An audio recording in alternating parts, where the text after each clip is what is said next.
Okay, welcome to another edition of the Above the Bridge podcast. I'm your host, Thaddeus.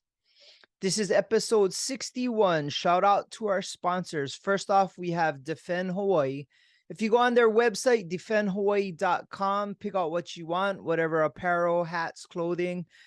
Go to defendhawaii.com. Upon checkout, use promo code ATBPOD and you'll receive 15% off your entire purchase order.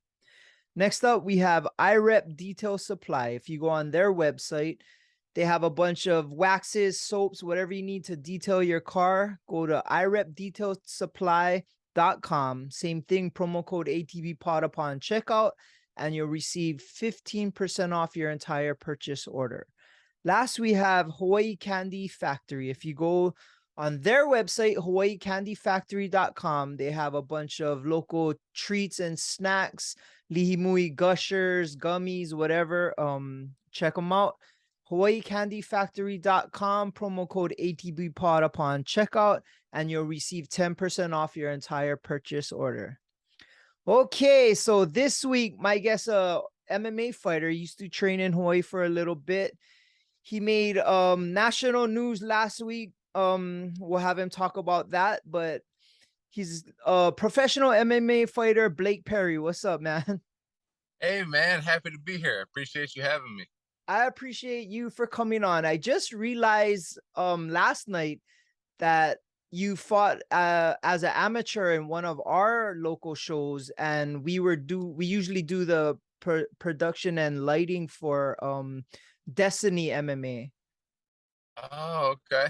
And we also do the sound. So I'm thinking either myself or DJ Hoppa Boy played your entrance song to the cage. Oh, that's funny, man. Small world.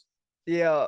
Yeah, fought for Destiny once at the Blaisdell in Yeah. I think 2020. I think it was like right before the pandemic hit.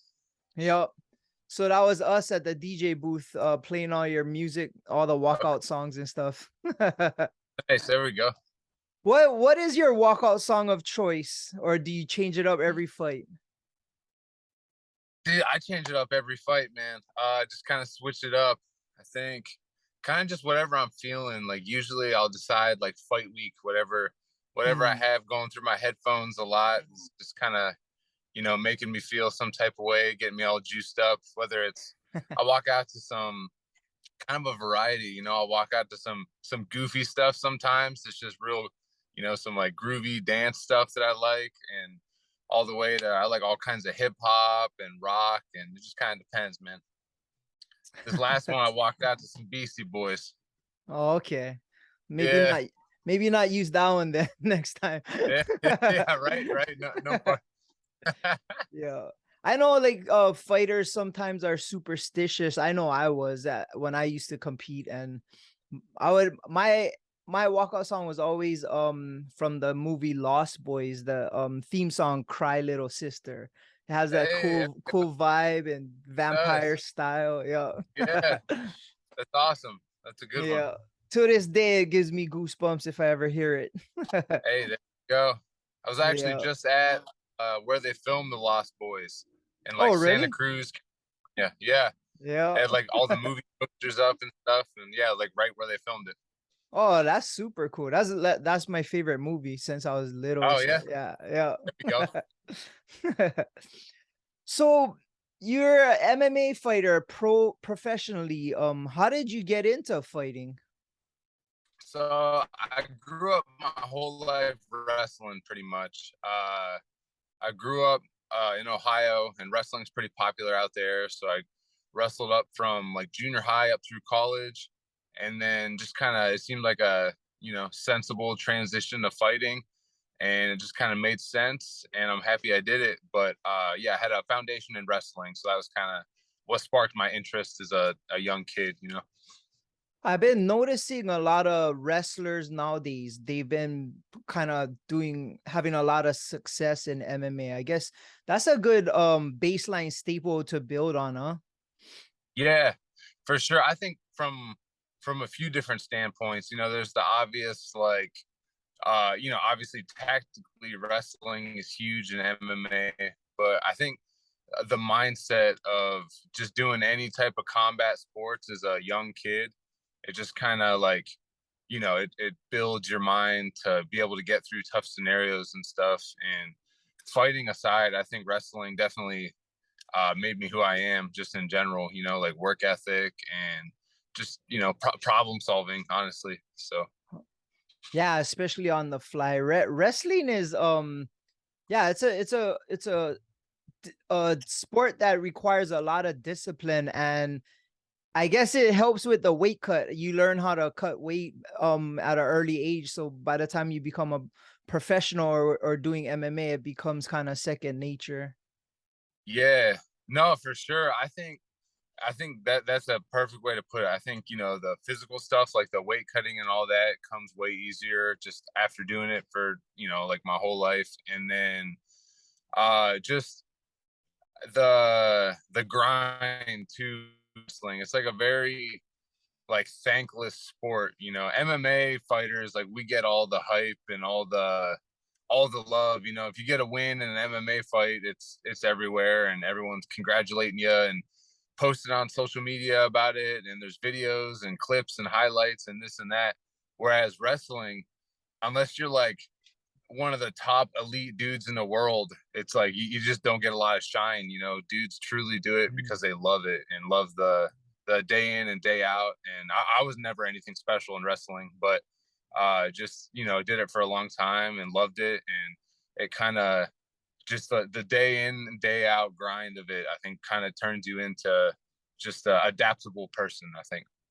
Yeah, it definitely is a mind developing sport. You got to be very strong willed in your mind to compete in wrestling, especially at a collegiate level. Yeah, for sure. I just seen the guy. He's like one of the he was on Dana White's Contender Series last night, and I guess he was a huge wrestling star. Won like the Nationals 2 years, and he Yeah, won his fight. I forget the guy's name. Bo Was Nickel from Penn That's the State, bro. one. Yeah, Yep. Yeah. that guy's a Yeah, he's hammer. total hammer, dude. Like one of the best in the world. Yeah, he wrestled at Penn State for a long time and then competed, like you said, on like the national team and world level. And yeah, he's the man. Super good. Yeah, he owned his opponent, and then Dana White didn't give him the contract. He said he only has 2 fights, but they're gonna bring him back on the Contender Series to fight again. I'm saying whatever, I guess. Yeah, I don't. I think it's weird to have him on in the first place if there's no shot at him getting the contract. Yeah, Like what more could he do? It's kind of weird to me, but especially in probably. that fashion, like I think he finished in like a minute or something. Yeah. So it's probably good marketing for Dana White's Contender Series when he comes back. I guess that's the plan. Yeah, milk him for as much as he can, I'm sure. And then sign him. Let him Yeah, fight for yeah. cheap. You said Yeah. you grew up doing, you said Taekwondo and kickboxing, yeah? Yeah, yep. I grew up doing that, and I got to compete nationally, internationally, and yeah, it was fun. It was like wrestling is you develop your mind, and especially making weight cuts and stuff like that, it becomes a mental strength as well as physical. Plus it's fun, man. I had a lot of fun Yeah. competing, and I played football in high school, and I'm very small for my size, so being able to compete against people my own size was super fun. Yeah, for sure. Yeah, that's awesome. Actually, growing up kickboxing stuff in Hawaii, I mean, that's the best kickboxing in the world, in my opinion. Like everyone Yeah, out there from like a young age, it's awesome to see because like I'm from Ohio originally, and it's just not that nearly as popular. Like every area yeah. kind of has their own thing. Like in the sticks out in Ohio and stuff, wrestling's super popular, but the striking side's not as popular from a young age. So it's cool being kind of ingrained in that, living in Hawaii for a while, and getting Yeah. getting beat up by all the young kids. Huh, so you grew up in Ohio. I had a chance to compete. I think it was a national Taekwondo tournament in Ohio. And I got to watch a Cleveland Indians game.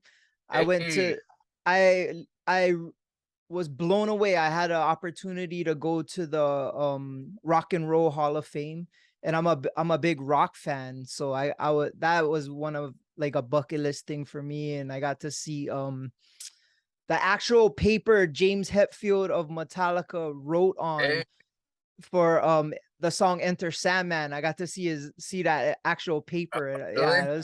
Yeah, it was super cool. Cool That is experience. cool. Yeah. Yeah, no, that's Cleveland. Cleveland's a cool place, man. It's funny. It gets a lot of hate sometimes because there's a lot of rough areas and stuff. But I like it, man. I grew up in like a small town. I didn't grow up in Cleveland, but that was the closest city to me was Cleveland. Hmm. And yeah, there's lots of cool stuff out there. The sports is real big, like you said, the Indians and the Browns and the Cleveland Cavaliers and stuff. And Oh then yeah. yeah, the Rock and Roll Hall of Fame. That's definitely a must see for sure. Yeah. So are you a Browns fan? I am, unfortunately. Hey, to be a Browns fan is a lifelong commitment. It is. It is, right? It's You're in it, do or die. It's a lot of rough seasons, but they turn it around, but we're getting there. Yeah, you guys got a good quarterback now. I mean, he's suspended for 6 games, but Right? You just can't yeah, can't quite win. But you're a Niners fan, right? I see yeah, that. big time. Yeah, Yeah. there we go. Yeah. Yeah. I'm gonna fly out to watch their home opener against the Seahawks on the 17th next month. Yeah, should be cool. Oh, no way. Yeah. Yeah, it's awesome. You should come to the gym, man. Our gym's like 45 minutes from there. Oh, If you maybe. Yeah, if you're going to San Francisco, we're actually right there in the Bay Area. You should come through. Oh, I'd be down for that. Yeah, Yeah, I'll for definitely hit you up sure. for that. Yeah, no doubt, man. So you're in California now, correct? Correct. So how did you end up? Because you were able to compete and train in Hawaii. You're military, so you're stationed here? Yeah, so I was stationed at Hickam Air Force Base for a little over like 3 years, and this I got my fighting start in Hawaii. So my first, I think, like 8 or 9 fights were all in Hawaii with like X1, Destiny, Trinity, Man Up, Stand Up. I had a fight with them. So just kind of got to fight with all local promotions. It's pretty awesome. And yeah, it just kind of bounced around, like you already said, with the military. So I did my a little over 3 years in Hawaii and fought out there a bunch. And then every so often they move you, and I got stationed in Fairfield, California, Oh, okay. which is yeah, it's like right. It's like a small, littler city, but it's right between San Francisco and Sacramento. Yeah, I had a friend that And lived there. The oh, no kidding. the Jelly Belly factories over there, Yeah, huh? yeah, yeah. It's right there, right off the Yeah. highway. You see the big Jelly Belly signs and stuff. Yeah. Yeah. So Um. where when you were in Hawaii, how who did you train with? I trained at United MMA with the Lee family, Christian, Angela, Coach Ken, Angela's husband Bruno, and now Victoria fights for one, and then Oh yeah. Adrian is coming up. The whole family, and then I don't know if you know Spencer Iga, Ricky Ing, Oh yeah. who else? Titus Strickland. Super solid room for sure. Yeah. How did you end up training with them? Like how did you link So, up? to be completely honest, I just looked online and I seen a lot of local gyms, and that one was a little further from me actually, but it was just worth the commute every day just because I seen the people they were producing and putting out, and it seemed like they were good people too. And then I went there once and just never stopped going. I went there just every day for 3 years, and I'm still close with all of them. I talked to Coach Ken just on probably like a week ago. I talked to Coach Ken and little bits here and there. I'll talk to Ricky and Bruno and Titus and the whole crew. Spencer, I talked to a lot. Super, super good people, amazing fighters, and even better people. So I was really blessed to be able to have that opportunity and have them take me in, like I was one of their own, some kid, coming from the mainland, and they took me in. I was forever thankful, and honestly, that projected my career to where it is now. Without those guys, I might not even got into fighting. Who knows? So it's pretty awesome to have had that opportunity. Sure. Oh, that's super cool. And they're a very reputable family and gym. Well, Angela's and Christian world champions. Oh, their younger sister got some action too, huh? Yeah, yeah, it's crazy, man. All of them. Crazy how much talent is in one family. That's cool. Yeah. That's impressive that your start was here. Like you didn't have a MMA background and you just came to Hawaii and kind of forged it here. Yeah, yeah. I think I'm thankful that it started that way because I didn't have the best start in the world. I think I started probably 2-3 or 3-3. Like it was very back and forth, But I started with really tough opponents off the bat. I honestly didn't have any easy ones at all in Hawaii, win or lose. So it was, I think that definitely was a good thing, to be honest, because I got that start early to having really tough opponents from an amateur level to, now in the professional, it's nothing new when I have a tough opponent. Whereas a lot of people start in the amateurs and, fight people they're way better than. And then it's like a culture shock almost when they fight someone that's as good as them in the pros. Oh Um, yeah. and yeah, I was kind of tossed right in the fire in Hawaii.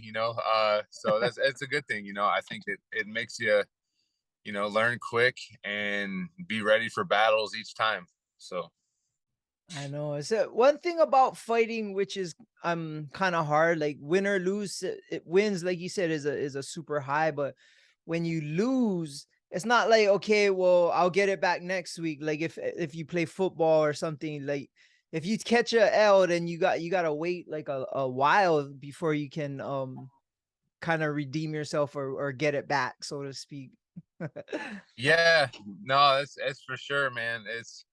It's funny because when you win, it feels like there's another fight in 2 days. It feels like sometimes, like you just won and now you're back in there already. Whereas on the opposite side, when you lose, it feels like it's an eternity until you're back in there again. So it's like all you think about is like in that last fight.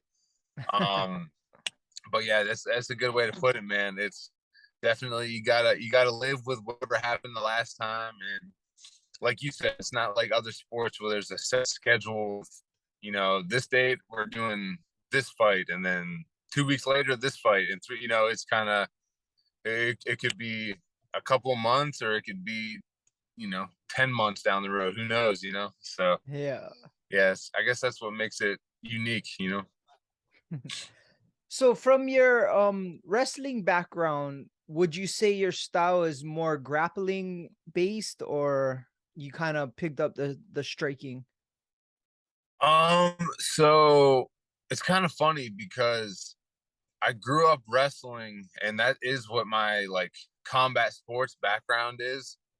But anymore, I feel like the other aspects of my MMA game have caught up to my wrestling, if not surpassed it. To be completely honest, because I like striking and the more jujitsu side too, just as much as my wrestling.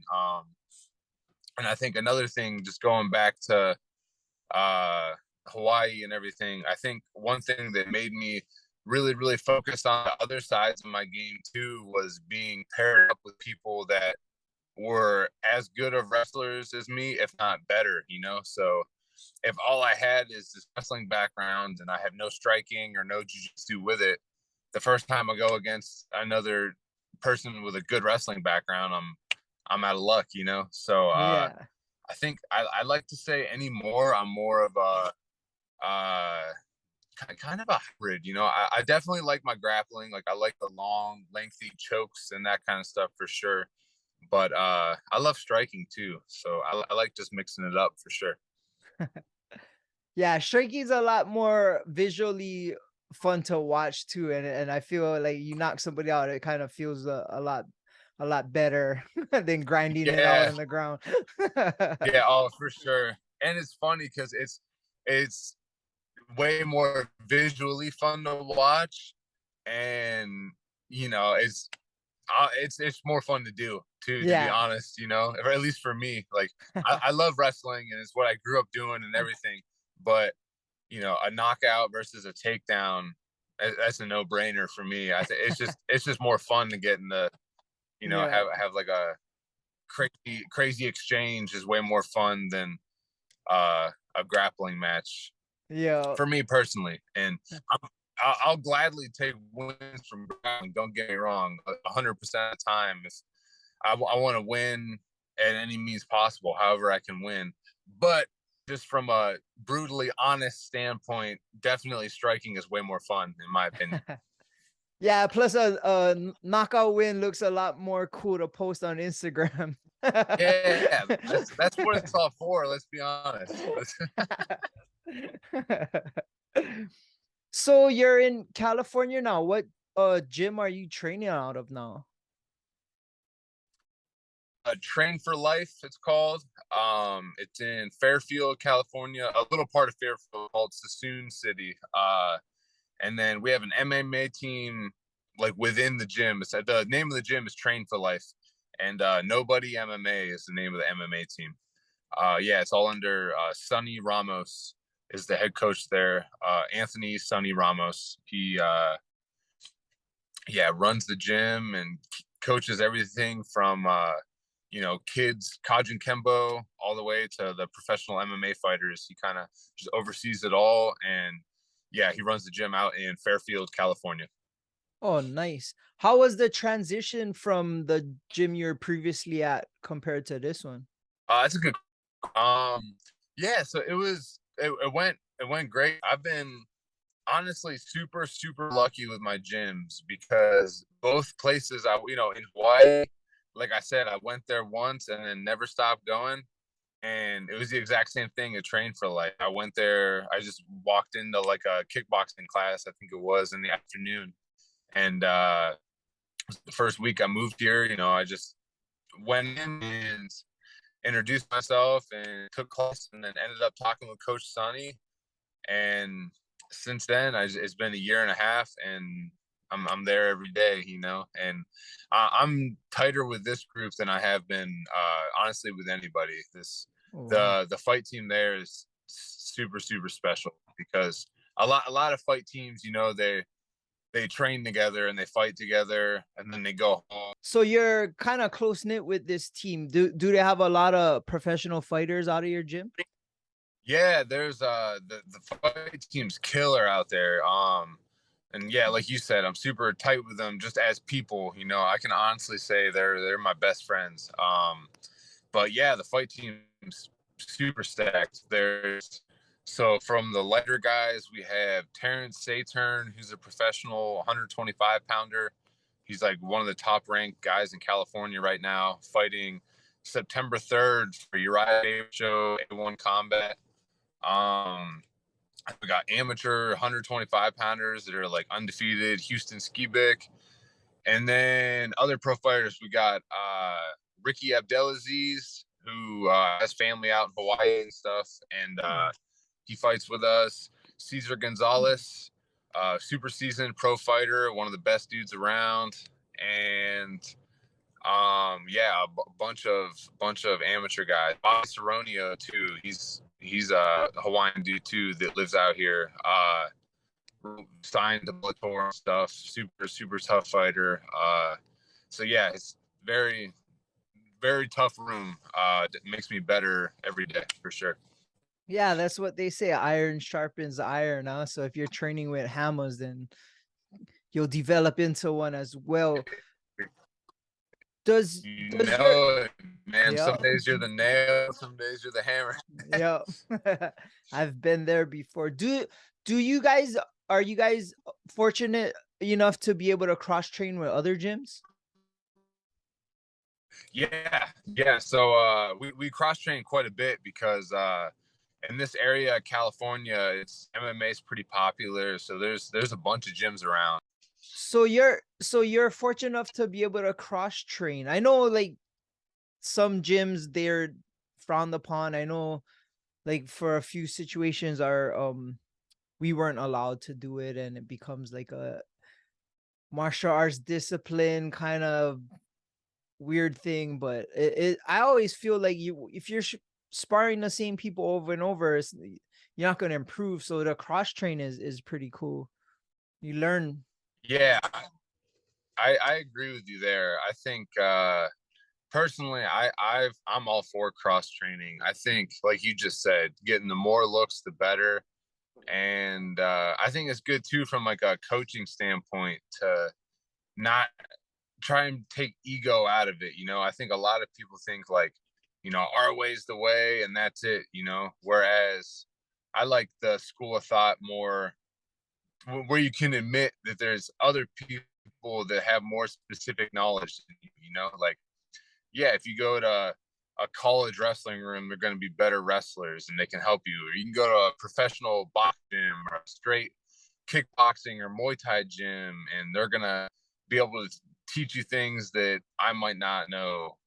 Or it's just, I think it's awesome to get as many specific looks from as many people as you can, and keep it all in house, bring it back, and have a main base gym to where you have a solid team and foundation. But I see no issue at all. I honestly see a lot of benefits to getting as many looks as possible from other places.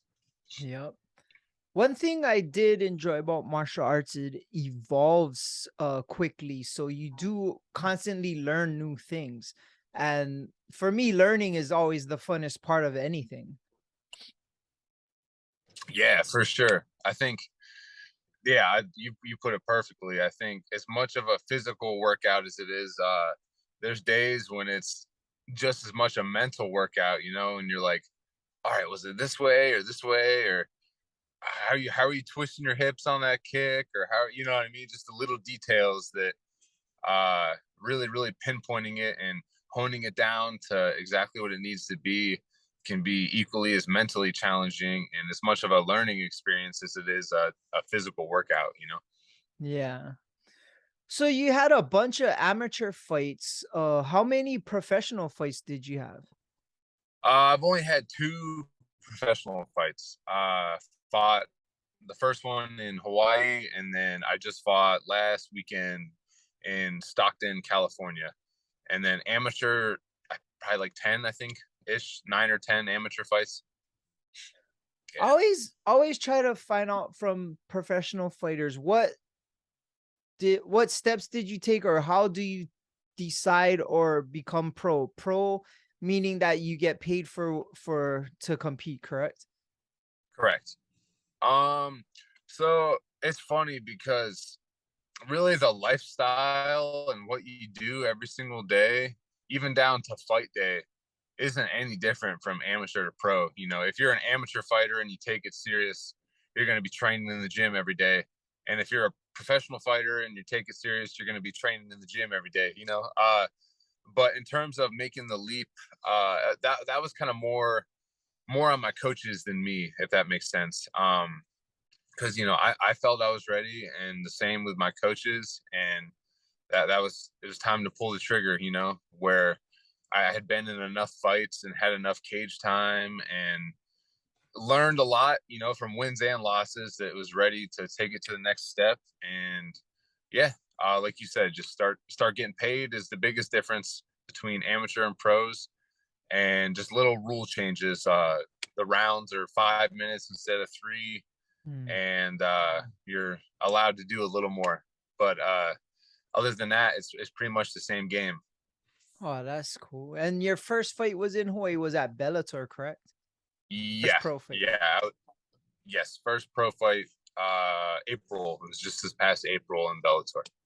Oh, that was the one that just happened. You fought a, Ray's brother, right? Ray Cooper's brother.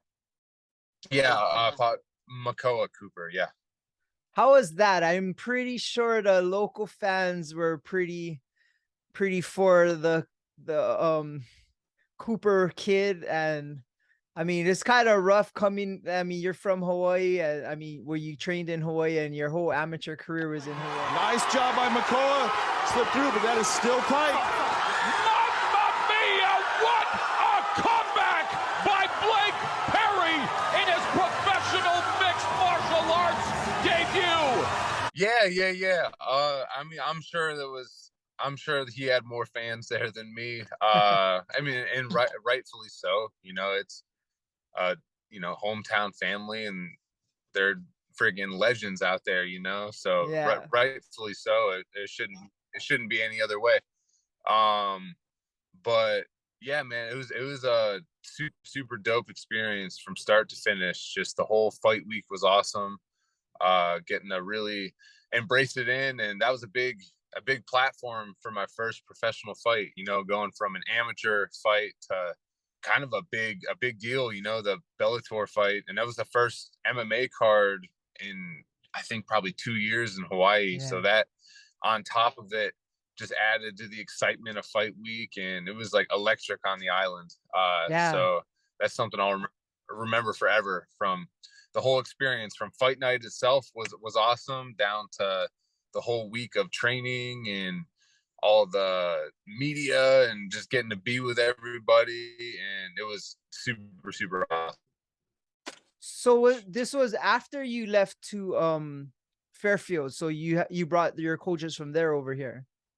Yeah, me and my coach Sonny and my teammate I was talking about earlier, Terrence Saturn, they both cornered me, so they flew out from California to Hawaii. Oh. Yep, we flew out together, and yeah, just hung out for the week, and yeah, they were in my corner. That's awesome. And you got the W. I mean, you kind of spoiled the hometown crowd's hope of their guy winning, but I mean it's a fight. But Bellator here became super big, and because of Ilimale, she kind of made him come down here. But they're I think he's the or was the fight matchmaker, Rich Cho. Yes. Yeah. Yes. So he had a lot of ties with BJ Penn back in the day. He did Rumble on the Rock, and they did what was it? Elite. They did a lot of things with Elite XCM. I forget his name. Yeah. Okay. And then he ended up being the matchmaker for Bellator, which was cool to see because I known him for years because he would come to my club events, and that's how I met him. And he would always give us Rumble on the Rock ticket. Yeah, he'd give us Rumble on the Rock tickets and stuff like that. At one point, we did his girlfriend's birthday party at our club. Oh, dang. Okay. Yeah. I know that he had a hand in bringing Bellator into Hawaii, which, I mean, Hawaii needs these big shows. It's kind of disappointing to see, like, for a fan in Hawaii to watch these guys come up in the amateur ranks and develop and kind of start getting a local fan base, then they get taken to the UFC or something, and we don't ever get to watch them live unless you fly up to the mainland. So that Bellator is bringing it down here, which I think is amazing. Yeah, I agree. That was a crazy experience too. Like everything you just said, it's weird coming from, because I had watched the past I think 2 or 3 Bellator events in Hawaii just as a fan in the crowd, you know. And I think like 2018, 2019, when McFarland was the headline, and trying to think who else came through. There was I think Lyoto Machida fought on one of the cards. It was a good card. And but yeah, it was wild. just going from a fan thinking, man, this is like such a cool atmosphere and it's just fun to be here. And I never ever would have thought 3 years down the line I'd be fighting in the same arena for Bellator. It's crazy how things happen. But yeah, super awesome experience. And I'm trying to get back out to Hawaii to fight. Yeah, when one of the promotions comes back, I'd love to get back out there once I can. Nice. I know Destiny's having a fight in September at the convention center. I'm not sure how they go about doing their matchmaking, but yeah, I know. Last I knew, Big Al Medeiros was matchmaking and stuff for them. I don't know if he does anymore, but I'm pretty sure he does. But yeah, he's the man. He's always got a lot of things going on, and no matter how busy he is, he's always got your back. I haven't even lived in Hawaii for a year and a half, and he's messaging me about my last fight this last weekend and giving me props. And I like that dude a lot. He's done a lot for me, and I might not be from Hawaii or even live there anymore, but he's like a bro to me. So yeah, cool, he definitely has a lot of aloha, and he's hilarious. He's fun to talk story with. He's funny. Yeah, he's a cool dude. Yeah. So being that you're in California, you have a lot more exposure to MMA promotions and competition. Do you have a manager? I do actually. Team Fighters United it's actually Sonny Ramos runs. He has a little organization, but he's got a crew of fighters he manages, and yeah, they've been awesome. They help us quite a bit, and everything down to sponsors and any gear and travel opportunities and all the stuff that's behind the scenes that I honestly wouldn't even know where to begin when it comes to the business side of it. I'm still very much learning that side of it. Yeah, Team Fighters United is who I'm with, and they've been super dope. Yeah, just super on top of their stuff. And like I said, I'll be getting ready for a fight, and I've got 20 sponsors just through them lined up. He's been just working behind the scenes on top of all the other things they have going on. But yeah, Team Fighters United is who I'm with right now. Oh, that's super cool. It gives you the chance to just focus on your training and competition versus having to deal with all that and trying to hustle sponsors and trying to find fights, to be honest. Yeah. No, for sure. That's the biggest thing, just because especially these bigger shows, like the A1 Combat with Uriah Faber and Bellator, and I wouldn't even know who to contact for that. And if I did message them, they delete it, and I'd be left on red for 6 years. Oh yeah. So it's really big having those manager teams like that to go to bat for you, that know how to get in contact with the certain people and the matchmakers and that type of thing. So that's huge when it comes to opportunities, for sure. Nice. Yeah, I guess that's how you'll make your money, man. They get you into them shows. So you were able to compete in Uriah Faber's fight show. Things didn't go your way, but you did get a lot of national exposure. You want to talk a little bit about that? Yeah, so I had a fight with Marcel McCain was my opponent's name, from Team Alpha Male right there in Sacramento. Yeah, really tough opponent, and we had a competitive fight. It was only one round, but it was a pretty good scrap. But yeah, it was a pretty crazy one, back and forth, and I ended up catching a pretty solid knee right to the center of my face, and unfortunately broke my nose. And between rounds, they cleaned me up and were ready to go. And as we were going out for the second round, right as the ref was about to start the fight again for the second round, the doctor called a stop to it and came in and looked and would not let me continue, unfortunately. So yeah, it's definitely a bummer. Not the way I wanted it to end, obviously, but was a fun fight nonetheless. And still ended up, we got fight of the night for a 1-round fight. So that, Oh, you know, that's it was awesome. a fun one. But yeah, in terms of the aftermath, is, like you said, the publicity or whatever, it's just funny how things happen, because during it, you know, I just got hit, you know, and didn't really think anything of it. Like, I knew my nose was broken, but I was like, it'll be fine, you know. It's my nose is already broken. I'm trying to get this win, you know. I can Yeah. either lose and have a broken nose, or I can keep win and have the same broken nose, you know. So I was ready to go. I was begging to go in, because I that's the best I've felt in a fight ever, to be honest. Like, physically, and I had a great camp leading up to it, so no excuses.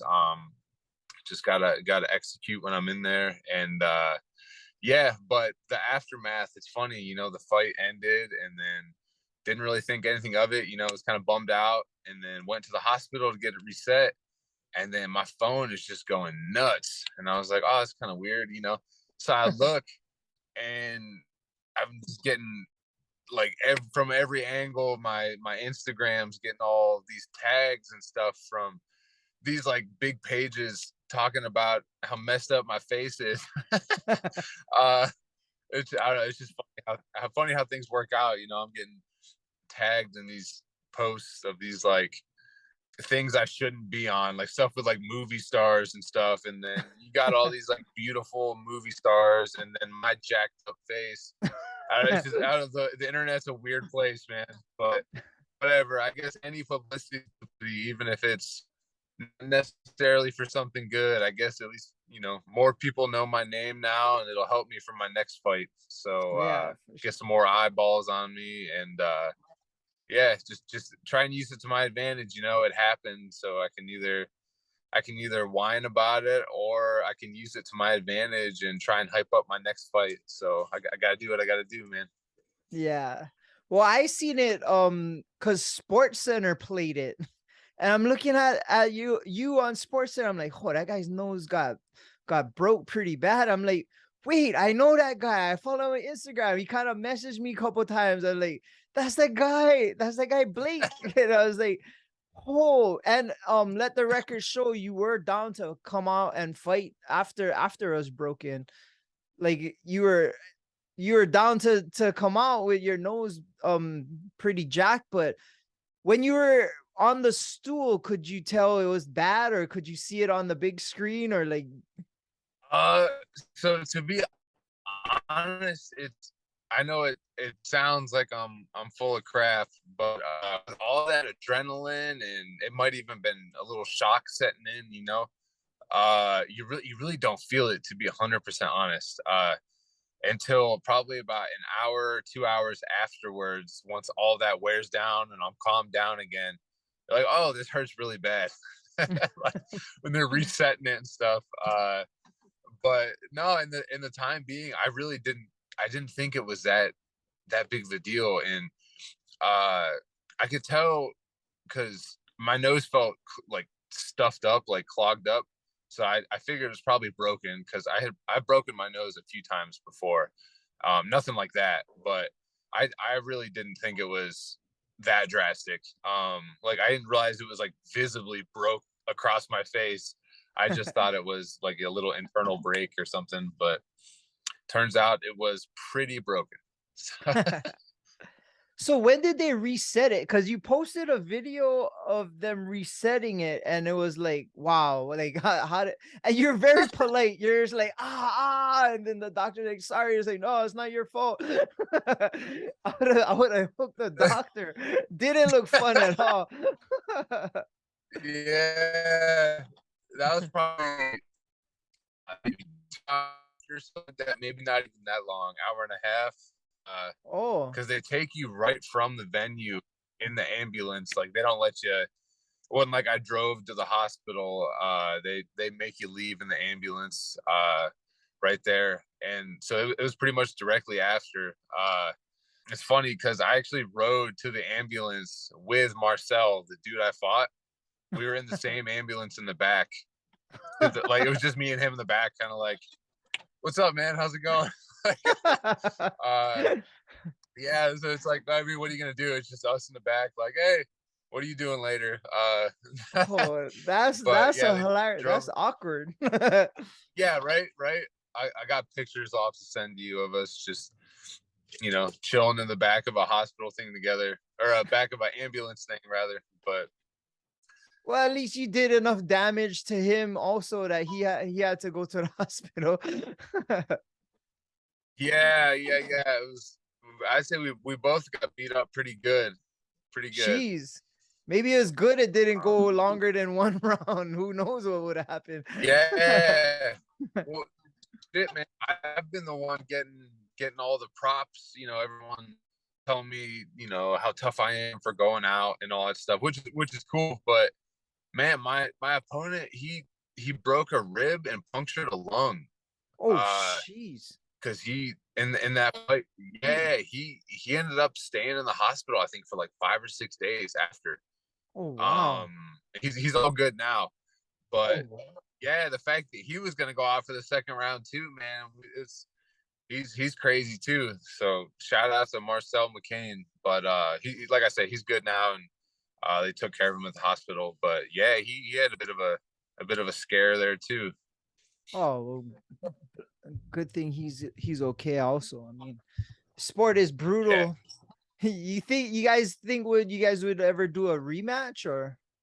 I mean, I personally would love to. Well, we'll see.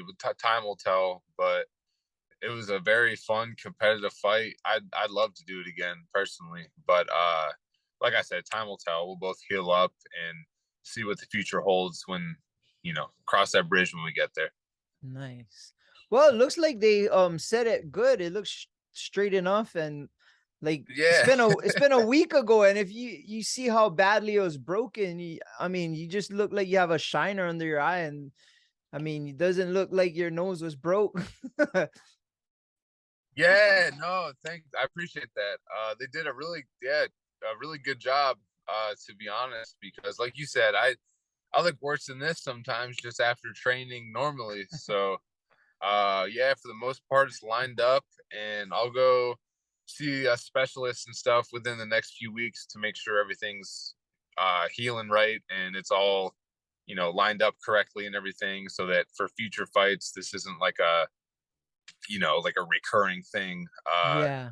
Want to make sure just take plenty of time to make sure it's healed in line. And because I think honestly probably the reason it broke so bad is because I have had it broke in the past, and probably not taking the time and procedure that I probably should have. I might have just been like, it's lined up good enough, and then hop back in there.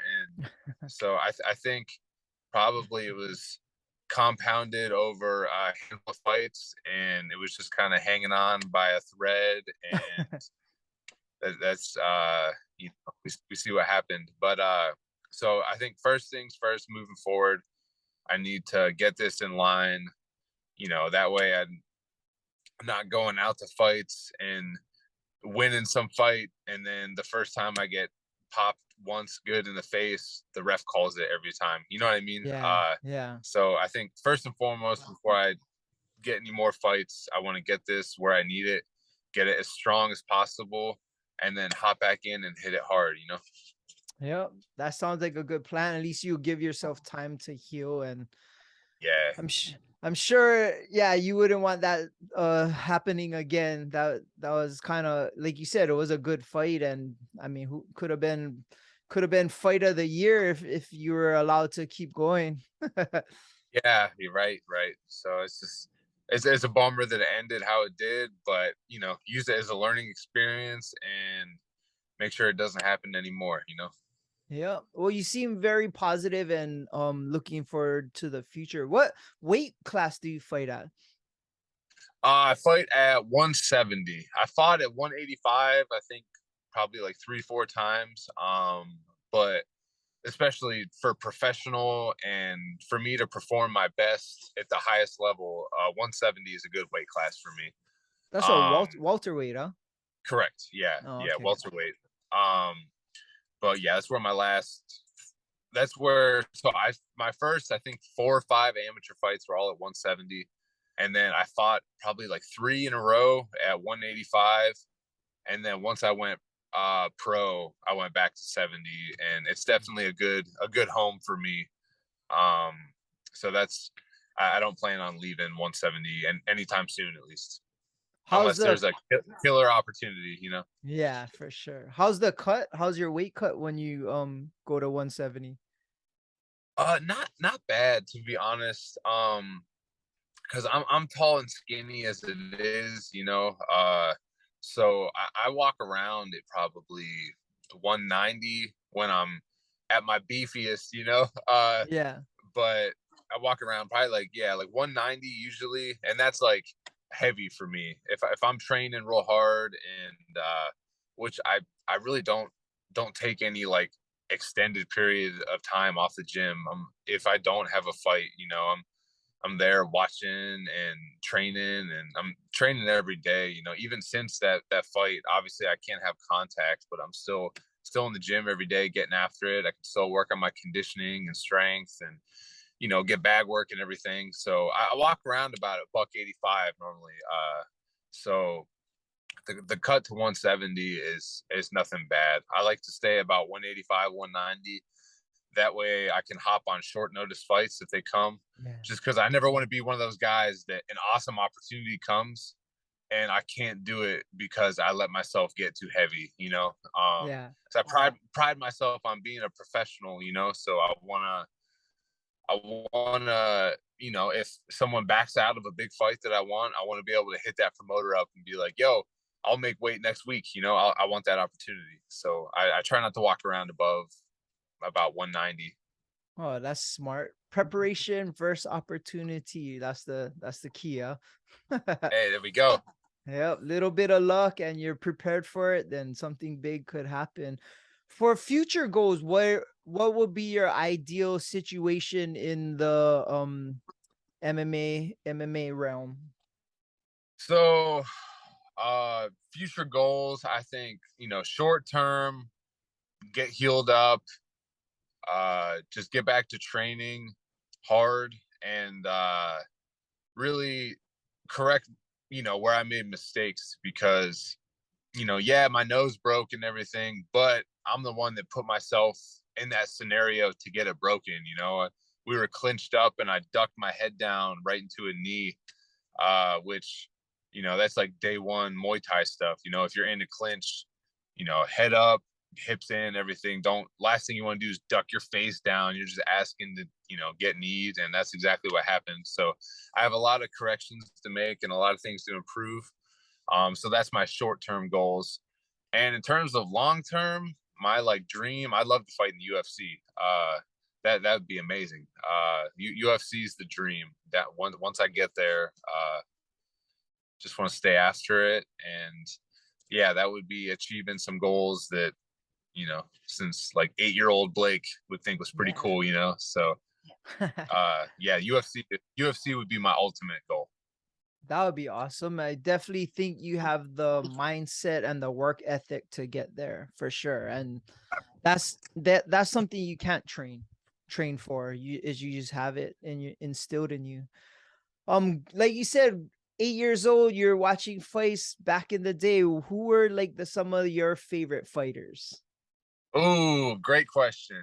I gotta go. I got a BJ bunch Penn. too. Yeah. BJ Penn. Grew up watching BJ. I love him. The Diaz brothers. Who else? There was Mayhem Miller. Oh, Chuck Liddell. All kinds of people. Diego Sanchez was always a scrapper. Who else, man? Back in the day, Robbie Lawler, Chris Lieben, all kinds of people that when I was little, I remember liking watching. Vanderlei Silva. You like the bangers, huh? Dude, I do. I do. Like you said, they're just the fun ones to watch. Yeah. I'd say those are my favorite as a kid. Yeah, a lot of those guys fought in Hawaii. They had organization called Super Brawl, and they had this one called Icon. And I've seen Robbie Lawler. Mayhem was the champion. He had a huge following down here. He beat everybody down here. Mayhem Miller. Yeah, it's unfortunate how his career turned out, but he was a star down here. Yeah, that's awesome, man. He was just something about him. Like you said, he had that like it factor, you know, just win or lose. He was just one of those people you wanted to see what happened, you know. He's kind of a wacko, but it was fun to watch, you know. Yep, and he always stirred the pot, and he beat a lot of locals that were like huge, like Nico, and he beat Egan, and because of that, eventually the Hawaii fans started to resonate with him, and then became his fans. And yeah, he was a star. Even Chris Lieben came down here and opened a gym at one point, and yeah, it was okay. Yeah, it was. What about you? Cool. Who are some of your favorites? Obviously BJ. I was a big Jose Aldo fan. Yeah. Oh, call. Yeah. Good call. I liked Jose Aldo back in the day. Of course, I like Chuck. I like Vandalay. Who else back in the day? I liked Ensign Inoue because of his mindset when he fought. Like, he could be getting lickings and he would just come out and ready to go again. And Ensign was one of somebody I got to watch that I liked. Yes. Yeah, back in the day, he put up a thing.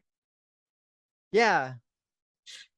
About about the new circuit that's going on in Japan, that they're like I think doing tryouts in Hawaii. Ensign anyway just put it up.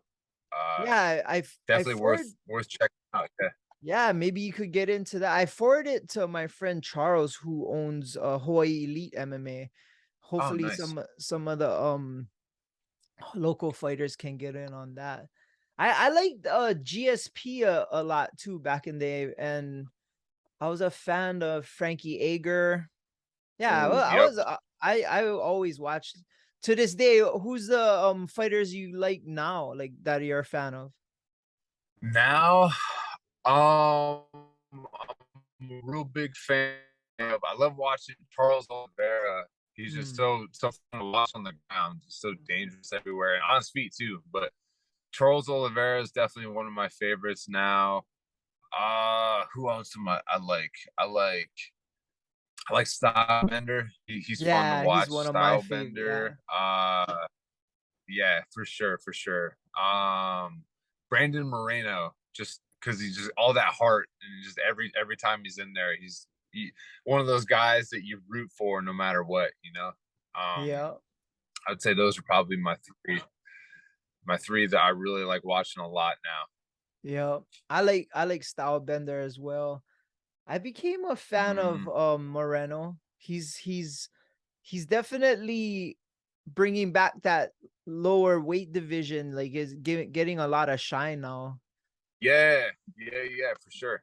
Yeah, I wasn't really a Connor fan. It's weird because then you tune in to watch him lose. Yeah, and then right.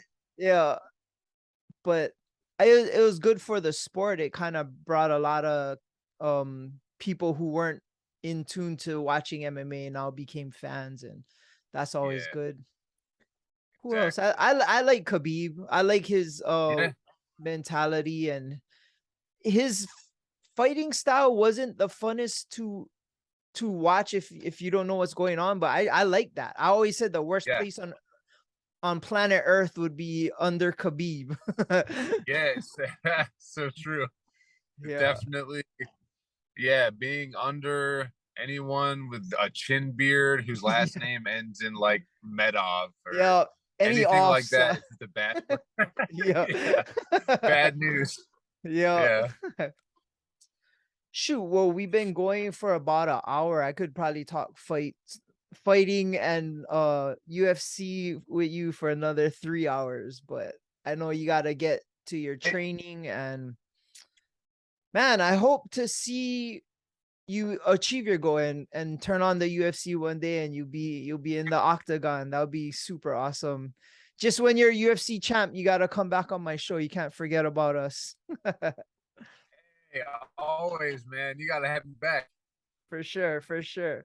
Well, you signed that contract, we'll have you back and we can talk about it. I mean, your future is bright, you're young, and I assume you'll be out of the military soon. Yeah. I got about a little less than a year left. Okay, then your main focus can be on fighting and take this career as high as you can take it. That should be cool. That's the plan. Well, where can people find you on any social media platforms and stuff like that? So pretty much all I have is Instagram. I'm not a huge social media guy, but I'm active on Instagram. It's Blake MMA 170. Just one word. Yeah, Blake MMA 170 on Instagram. And yeah, as far as social media, that's the place to go for me. Okay. I guess you got to stick at welterweight if that's your tag, right? 170. Yeah, right. I got no choice. Yep. Well, for us, you can always find us on atbpod.com. Our platforms on social media is all Above the Bridge Podcast, our YouTube channel, as well as our Facebook. And you can find me on Instagram, ThaddyDaddyHi. Well, I definitely appreciate you taking time out of your day to come on my show. And man, I'm definitely looking forward to see how far you take this career. And I know you had some publicity on your last fight, but your next one, everyone should kind of tune in and to see how far you come since. And man, it should be cool to see you in the octagon one of these days. Hey, I appreciate you taking the time. I was super stoked when you reached out, like, hey, we'll have you on. It's like, I would love that.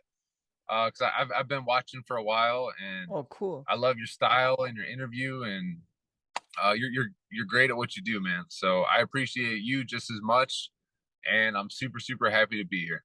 Right on. That means a lot. And like I said, we'll have you on again, and hopefully it'll be after you sign that contract, and then we'll have you on again after you get the belt.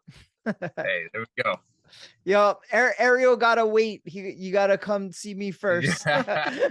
I got you first in line. You got it. Yeah. Well, again, thank you very much. Would shock us for the camera real fast. I got it. Okay. Right on. Well, thank you again, and that's about it. We'll talk to you soon, brah. We're out. Shout out to the Artist Group Network. Aloha.